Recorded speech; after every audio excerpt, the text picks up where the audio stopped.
Hi friends, it's me Prasad. നമുക്കിടയിൽ ചില ആളുകളുണ്ട്, വാഹനം ഓടിക്കാൻ അറിയുന്നവരും എന്നാൽ വാഹനം ഓടിക്കാൻ അറിയാത്തവരും. എന്നാൽ ഈ വാഹനം ഓടിക്കാൻ അറിയുന്നവർ അല്ലെ, ഒരു ബൈക്കിൽ ഇങ്ങനെ നമ്മൾ യാത്ര ചെയ്യാൻ വിചാരിക്കുക. ഈ ബൈക്കിൽ ഇങ്ങനെ യാത്ര ചെയ്യുന്ന സമയത്ത് രണ്ടു പേർക്കും വാഹനം ഓടിക്കാൻ അറിയുന്ന ആളുകളാണെങ്കിൽ ഈ പുറകിലിരിക്കുന്ന ആളിനെ വളരെയധികം പേടിയായിരിക്കും. എന്താ, കുറച്ച് ഈ ഓടിക്കുന്ന ആൾ കുറച്ച് വേഗതയിൽ പോവുകയാണെങ്കിൽ ബാക്കിലിരിക്കുന്ന ആൾക്ക് ഒന്ന് കൂടുതൽ പേടി വരും. എന്നാൽ പുറകെ ഇരിക്കുന്ന ആൾക്ക് എന്താ പറയാ, വാഹനം ഓടിക്കാൻ അറിയില്ല, എന്തൊരു ബൈക്ക് ഓടിക്കാനൊന്നും അറിയില്ല എന്ന് വിചാരിക്കുക, അല്ലെങ്കിൽ മറ്റുള്ള വാഹനങ്ങളൊന്നും ഓടിക്കാൻ അറിയില്ല എന്ന് വിചാരിക്കുക. ഈ ഓടിക്കുന്ന ആൾ എത്ര വേഗതയിൽ തന്നെ പോയി കഴിഞ്ഞാലും പുറകിലിരിക്കുന്ന ആളിന് കൂടുതൽ എന്താ പറയാ, ഭയമുണ്ടാകില്ല. ഇത് ഞാൻ പറയുന്നത് ഒരു സത്യമല്ലേ?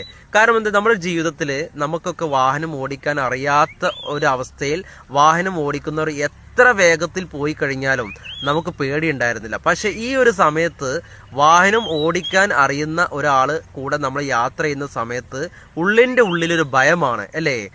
പതിയെ പോയാൽ മതി എന്നുള്ളൊരു ഭയമാണ് അല്ലേ? എല്ലാവരിലും ഈ ഒരു സംഭവം കണ്ടിട്ടുണ്ട്, അധികം ആളുകളിലും കണ്ടിട്ടുണ്ട്. അതുകൊണ്ട് വാഹനം ഓടിക്കാൻ അറിയുന്നവർ, മഴയാണ് ഇനി ഇവിടുന്ന് അങ്ങോട്ട് വളരെയധികം ശ്രദ്ധിച്ച് വാഹനം ഓടിക്കുക. പ്രത്യേകിച്ച് ഇരുചക്ര വാഹനങ്ങളൊക്കെ പ്രത്യേകം ശ്രദ്ധിച്ച് ഓടിക്കുക. അപകടങ്ങൾ നമ്മൾ വിളിച്ചു വരുത്തരുത്.